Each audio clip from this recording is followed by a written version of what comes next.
the song Halfway by James Blunt. He says that nobody drives to the middle of nowhere just to turn around. Nobody's searching in the middle of the rainbow to find the gold. Nobody sails to the middle of the ocean and calls it home. He's saying that there's no point in doing something halfway. And Jesus actually said something similar, that there's no point in being a halfway Christian. Luke 14:28-30. For which of you intending to build a tower does not sit down first and count the cost, whether he has enough to finish it, lest after he has laid the foundation and is not able to finish, all who see it begin to mock him, saying, this man began to build and was not able to finish. Jesus said that if you start on this Christian life, then you better be able to finish. Unfortunately, according to the parable of the sower, there will be a lot of people who start down the Christian road only to fall away once a little bit of persecution happens. They fell away because they realized it can cost you to follow Jesus. They hadn't originally counted the cost when they first became a Christian. Or perhaps the cost of following Christ was never properly explained to them when they first believed.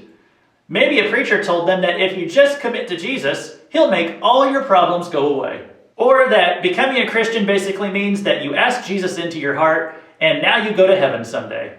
And it's not that that's wrong, it's just not the full message.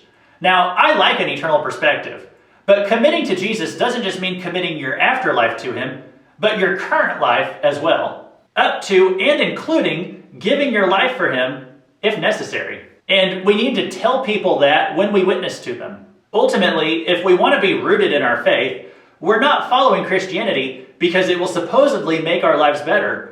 We follow Christianity because we've become convinced by the evidence that it's true.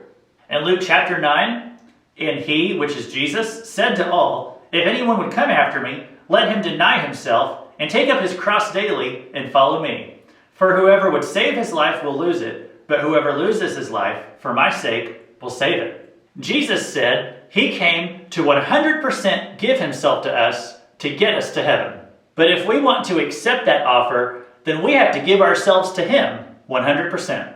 He's not interested in halfway followers.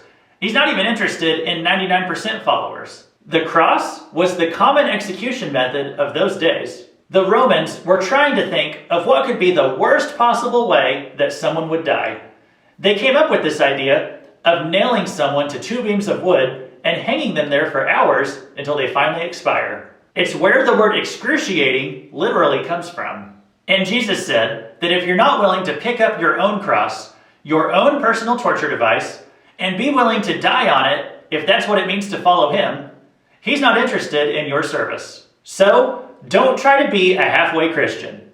Be a Christian on the inside and the outside. Don't just try to look good outwardly for others. Be a Christian at church and in the world. It's easy to walk into a church and act Christian for a few hours. But the real test is whether you can do it the other 6 days of the week. Be a Christian when it's easy and under pressure. When people start ridiculing Christianity or God, or when you might lose a job or friends because of your Christian convictions. Because the test doesn't start in the sanctuary.